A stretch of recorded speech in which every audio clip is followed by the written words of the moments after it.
Okay mga kabatak, so merong masama nangyari. Actually, nakikita nyo to, may item na tayo dito for our sharing a collectible per day. Ito na yung item natin actually. Ang nangyari kasi, I didn't notice na naka-slow mo pala yung original video. So na-unbox ko na siya. Ito na na-share sa inyo kasi iba yung format ng video. Pero ito yung box niya. Ang isi-share natin today ay itong Atari Tiny Arcade. Meron siyang actually 10 total Atari games including Pac-Man. So isa siyang very small console na makikita nyo naman merong TV na included, yung Atari console mismo, tsaka yung arcade stick. Nahirapan pa nga ako i-unbox to. Actually, medyo mahirap siya i-unbox. So, yaman lang naman na nandito na tayo. So, ito na siya mismo. Hindi lang kasama yung unboxing experience. A little bit sad. So, this is the main monitor of the Atari Tiny Arcade. This is the Atari 2600 pala, no? Kasi may mga versions yung Atari. And this is the 2600 version. So, ito is small TV. Meron siyang knobs dito, pero hindi siya gumagana. Meron din siyang buttons, pero hindi siya gumagana. May antenna siya. And I haven't gotten into the battery. There's a battery included. May nakalagay na plastic dito para hindi mag-corrode yung battery for long storage. So natanggalan natin yon kasama din sa original video. But again, it's battery operated na naman like our Tiny Arcade for Mega Man yesterday. And then, wala siyang USB-C na socket.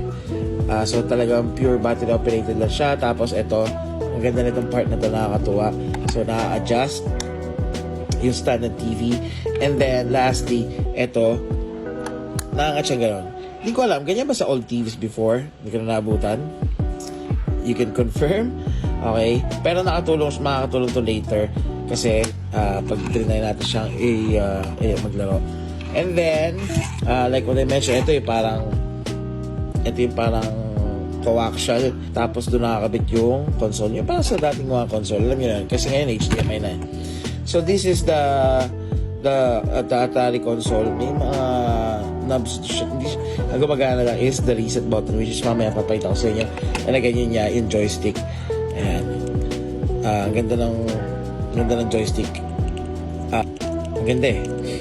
Paano ba sasabihin? Basta maganda yung kagat niya. So, on na natin. Para makita nyo na kung paano siya. Ayan. So, dahil yung video, ayan, medyo nakaganyan. Medyo nakataas. Para mas makita nyo. Ayan. Kaya sabi ko medyo naging useful siya. So, akala ko nga walang sounds. Pero, kailangan alisin natin.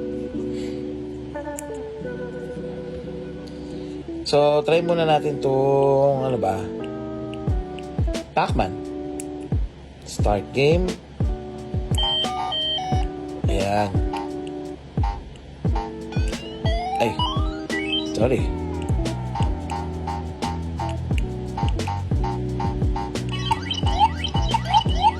So, buhay na buhay naman yung sounds niya. All good naman.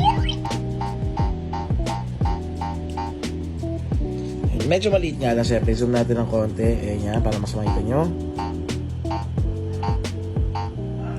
Siyempre, gamit natin itong tiny na joystick. So, pretty much ganoon na naman siya. Kapag ayaw nyo lang ng game, pindutin nyo lang itong reset button and it will go back to the main menu, which is this one. And we can start playing other Atari games. So, itong Warlords, nakita ko ito kanina. Medyo astig siya. So, parang magbabatuhan. Ayan o, may babatuhin. Tapos parang you just have to shield yourself sa apoy na yon. May similar na laro na to sa family computer eh. I just forgot the title. Pero hindi siya ganito. Yung parang nandito sa ilalim yung bar. Tapos yung may bola. Alam mo ito rin tawag. Yeah. And then the other games. Ayan, marami pa namang other games dito. I think one of the most famous games is itong Pong.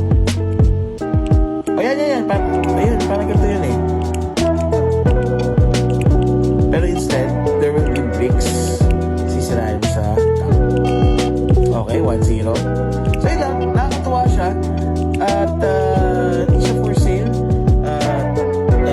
It's gonna be part of my collection. It's so cool. Pwede rin siya maging diorama ng mga action figures. So, day 6 of sharing a collectible. I hope na